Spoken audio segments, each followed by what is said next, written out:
Hola, un saludo muy cordial a todas las personas que estén escuchando esta ponencia. La idea de la ponencia es muy sencilla.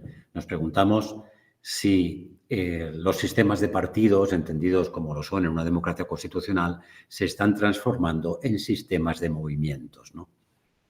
Movimientos que no le ponemos apellidos, movimientos que pueden ser sociales, políticos, culturales, nacionales, etcétera, etcétera. Para asimilar esta cuestión o entender el escenario donde la ponemos, antes es verdad que estamos dando por hecho que actualmente conviven o convivimos en dos regímenes políticos distintos, ¿no? Uno, el de la democracia constitucional, o al menos en Occidente. Uno, el de la democracia constitucional, y dentro de esta crece y nace otro que, a falta de mejor palabra, vamos a llamar régimen político de la información. Esto no es nada extraordinario, ¿de acuerdo? En el mundo moderno, en Occidente, pues ha sucedido así, ¿no? Desde hace 4 o 5 siglos, la sociedad estamental que se fue articulando como monarquía absoluta y fue creciendo dentro de ella. Luego esta monarquía absoluta generando también el cuerpo de equipes de ciudadanos, ¿no?, que hacen la Revolución Francesa, etcétera, etcétera. Es decir, no es nada raro que un régimen político crezca, nazca dentro de otro, ¿no? Aquí decimos que en el régimen político de la información, los partidos políticos tienen dificultades para operar como partidos políticos, al modo en el cual son entendidos como parte indispensable de la arquitectura del sistema democrático, el régimen democrático como tal, ¿no? Que son precisamente una vía fundamental, por eso decimos que la democracia es una democracia de partidos, ¿no? Una vía fundamental para articular la participación ciudadana, ¿no?, sea por partidos políticos, sea por la opinión pública o incluso en las elecciones, ¿no? Digamos que la parte de los gobernados se estructuran, ¿no?, a través de los partidos políticos también, ¿no? Luego los gobernantes tienen también su parte de estructura, de división de poderes, etcétera, etcétera. Hay que aceptar entonces, como decimos, que en este sistema constitucional los partidos, esta misma función, tienen problemas para cumplirlo en otro régimen político que sería el de la información.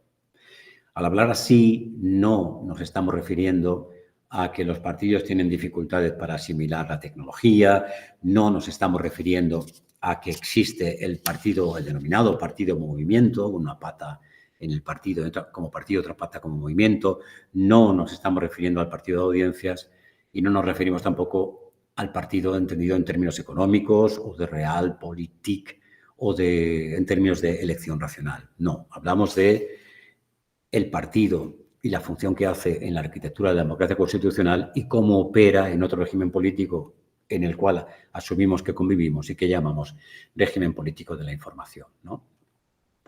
Para hacer esto, naturalmente, nos tenemos que remontar aguas arriba a cuando la información ha obtenido este estatus, ¿no? Y, pues, como es sabido, nos iríamos a la segunda mitad del siglo XIX, ¿no?, principio del siglo XX, en eso que se entendió como el giro lingüístico, la revolución analítica, ¿no?, que es un cambio, que es la crisis de lo que Husserl llamó la crisis de las ciencias europeas, ¿no? Es decir, el tipo de conocimiento con el cual entendemos el mundo, ¿no?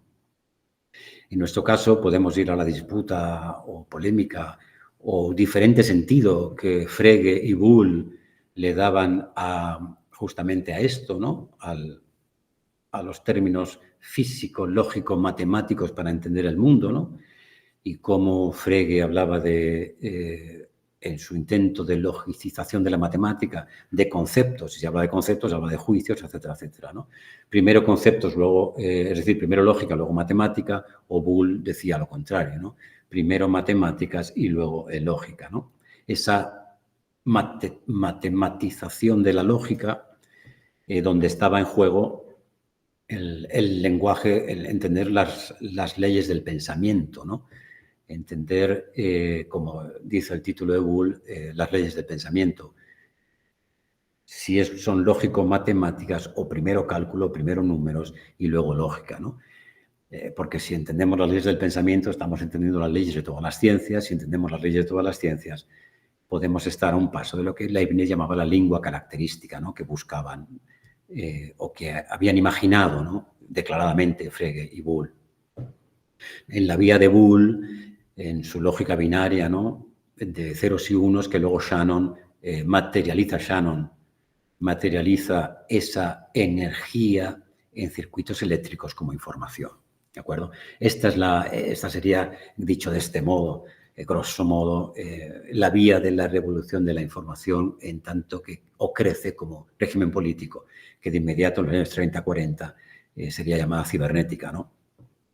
La cuestión es cómo algo, la energía que pasa de ser considerada una commodity, algo que aprieto un botón y se enciende una bombilla, pues pasa de ser considerada la energía entendida como información de una simple commodity a ser ni más ni menos que una representación empírica y teóricamente adecuada de la vida y la actividad imaginativa misma como hoy la tenemos, ¿no?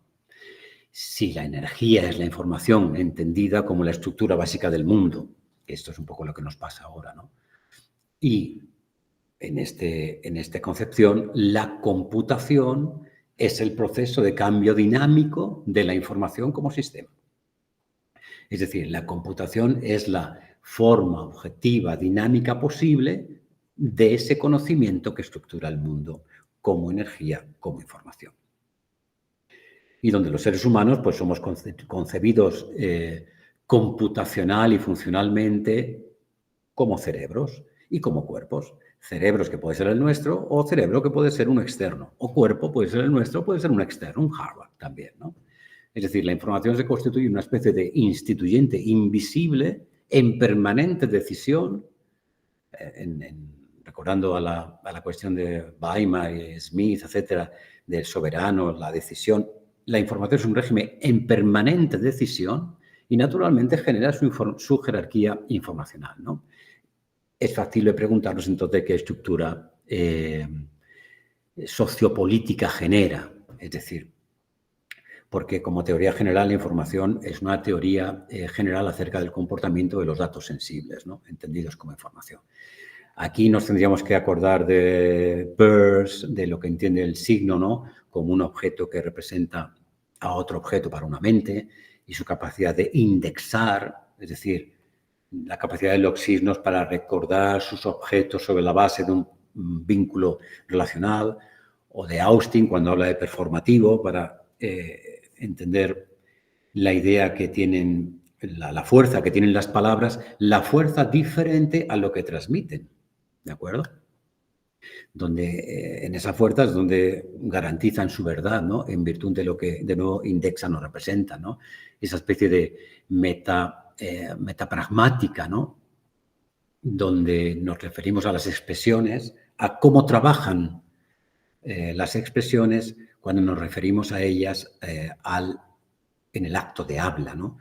Como decía Austin, el lenguaje no está para decir, está para hacer, ¿no? Todo este fenómeno es el que hace que la información nos pregunte acerca de la ontologización del mundo que produce, ¿no? ¿Dónde está la ubicación ontológica de lo digital, la forma de lo real o de lo simbólico que lo digital produce, ¿no?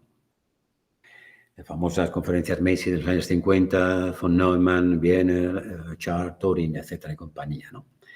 Aquí recordamos también que la información, cuando hablamos de la velocidad de la información, la velocidad no es sencillamente un hecho colateral o un efecto colateral.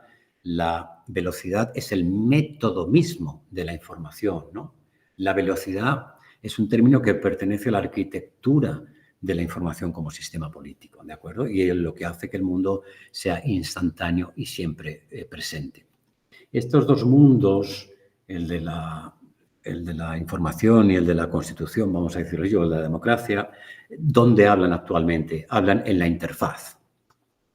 La interfaz es donde se produce el intercambio en la pantalla, donde se produce el intercambio entre los partidos y los ciudadanos, ¿no? Actualmente, en nuestro mundo, estamos en un proceso de cambio, de cambiar la intersubjetividad por interfaz, ¿no? Y hablamos de disonancia de la democracia, ¿no? Como hace Bickford, y donde se habla de desmasificación, fragmentación de la audiencia, atomización, es decir, todo lo que la información hace, porque la información opera con niveles de abstracción o capas de información codificada donde establece una jerarquía, ¿no? Y en esa jerarquía los individuos estamos incluidos en ella, ¿no? Con ese tipo de conocimiento propio que genera la información acerca de los individuos, ¿no? En capas y jerarquizado. Y cuando los partidos políticos, digamos, del sistema constitucional quieren operar en el sistema de la información, lo que sucede es que rara vez los partidos o esa llamada a la participación cumple las expectativas de los usuarios, ¿no? Porque lo primero que el usuario, el ciudadano, entiende es que el diseño y la navegación que proponen ya está alineado con la estructura de la propia organización, ¿no?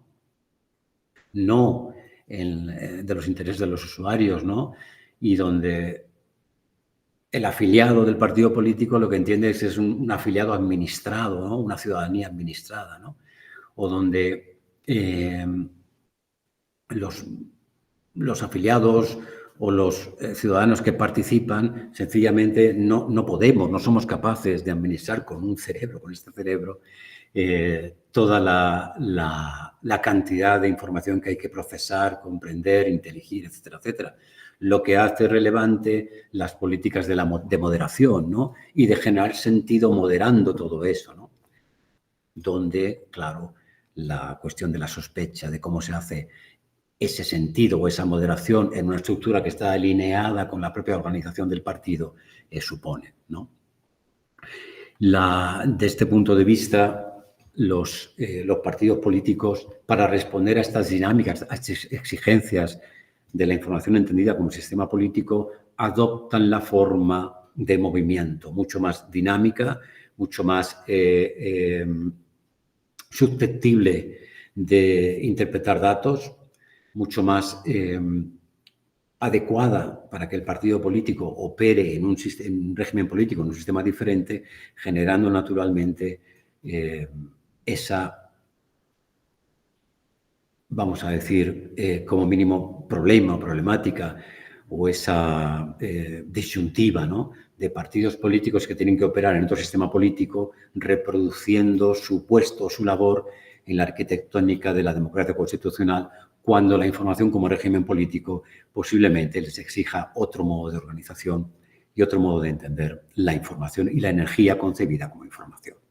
Nada más. Muchísimas gracias.